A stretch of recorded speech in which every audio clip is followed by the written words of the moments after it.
tous, aujourd'hui on va voir un sujet très important, restez scotchés. Alors, aujourd'hui on va parler du soleil et tout au long de cette semaine ou des vidéos à venir, on va parler d'une série de vidéos sur le soleil. Donc il s'agit en fait de faire une série de vidéos sur le soleil pour connaître notre astre brillant. Alors il faut savoir que notre astre brillant qui est le soleil est une étoile. Oui, est une étoile. Et toute étoile qui se respecte a une naissance et a une mort. Donc nous allons étudier ici la naissance de notre soleil, donc de notre étoile, et nous allons aussi étudier sa production de lumière, de photons, et aussi nous allons aussi étudier les réactions qui se passent à l'intérieur du soleil, et ensuite nous allons aussi étudier la mort de notre soleil. Oui, parce que notre soleil n'est pas éternel, tout comme toute matière dans l'univers. La matière dans l'univers n'est pas éternelle, elle a un début et elle a une fin. Donc notre soleil a eu un début, donc sa naissance, et aura une fin qui est sa mort. Nous allons voir maintenant, aujourd'hui même, quel est le processus de naissance du soleil. Comment est-ce que c'est fait la naissance du soleil? Comment est-ce que c'est fait la formation du soleil? C'est ce que nous allons voir tout de suite sur notre chaîne Science et Culture TV. Notre but, c'est d'éduquer, c'est de former, c'est d'informer et c'est de faire apprendre. On y va, on est prêt, let's go. La naissance et la formation du soleil remontent à environ 4,6 milliards d'années et sont le résultat de processus complexes dans une région dense de gaz et de poussière appelée nébuleuse solaire. Donc, les étoiles comme le soleil par exemple naissent dans ce qu'on appelle des nébuleuses planétaires. On continue. Déjà, on va commencer par la formation de la nébuleuse solaire. Comment est-ce qu'on peut expliquer ça? Tout a commencé dans une région de l'espace où une grande quantité de gaz, principalement de l'hydrogène et de poussière, s'accumulait. Des forces gravitationnelles ont agi sur cette nébuleuse, provoquant sa contraction sous son propre poids. Donc, on a un gaz dans un certain espace et il y a une contraction, les forces de gravité qui fait que les éléments s'attirent entre elles vont contracter sous ce gaz-là en une masse unique. Cette contraction a accru la densité de la nébuleuse et a provoqué une augmentation de la température au centre. On va parler maintenant de la formation du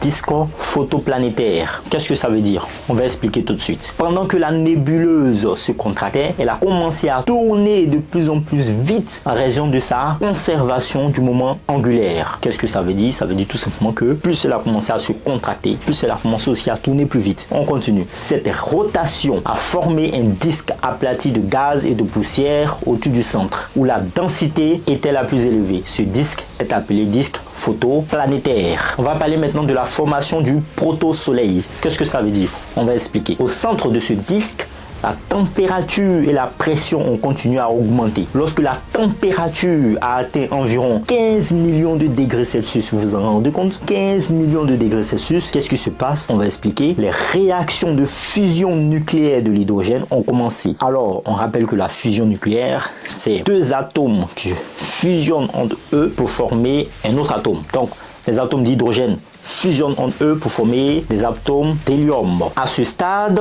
notre proto-soleil est né. Donc, ce proto-soleil va émettre une quantité énorme d'énergie sous forme de lumière et de chaleur. On va parler maintenant de l'accrétion des planètes. Qu'est-ce que ça veut dire? On va expliquer simplement.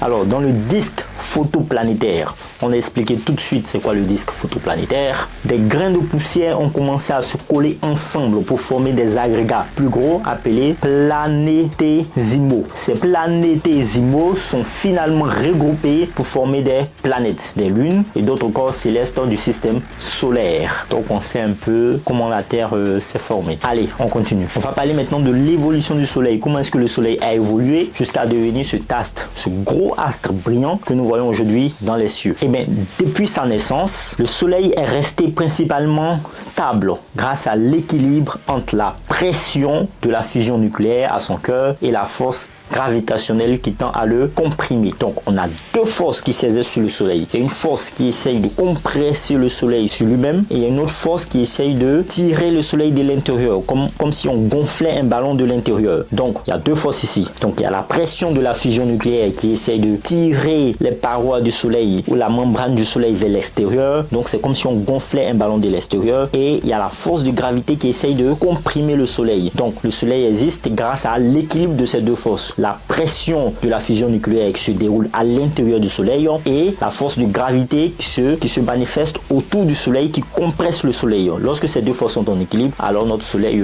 est aussi en équilibre et il éclaire et il produit de l'énergie aussi. Donc l'équilibre entre la pression de la fusion nucléaire à son cœur et la force gravitationnelle qui tend à le comprimer, c'est grâce à cela que le Soleil reste en équilibre, et cela depuis sa naissance. Cet équilibre devait durer encore, ou doit durer encore, plusieurs milliards d'années avant que le Soleil ne traverse d'autres étapes de son évolution. Et ces étapes de son évolution, nous verrons cela dans les prochaines vidéos, et nous verrons aussi comment est-ce que le Soleil produit de l'énergie. Nous expliquerons cela tout doucement afin que tout le monde soit un peu plus satisfait. Allez, c'est tout pour aujourd'hui. Un peu de résumé, ça ne fait pas de mal. Qu'est-ce qu'on peut retenir? Il faut retenir que la naissance et la formation du Soleil ont été le résultat de la contraction gravitationnelle d'une nébuleuse solaire subie de la formation d'un disque protoplanétaire et de l'allumage des réactions de fusion nucléaire à son centre, donnant ainsi naissance à notre étoile centrale. C'est notre étoile qui éclaire notre système solaire. C'est l'étoile qui nous éclaire et qui éclaire aussi les autres planètes de ce système solaire. Portez-vous bien, faites le plein de savoir, restez scotchés et restez à l'écoute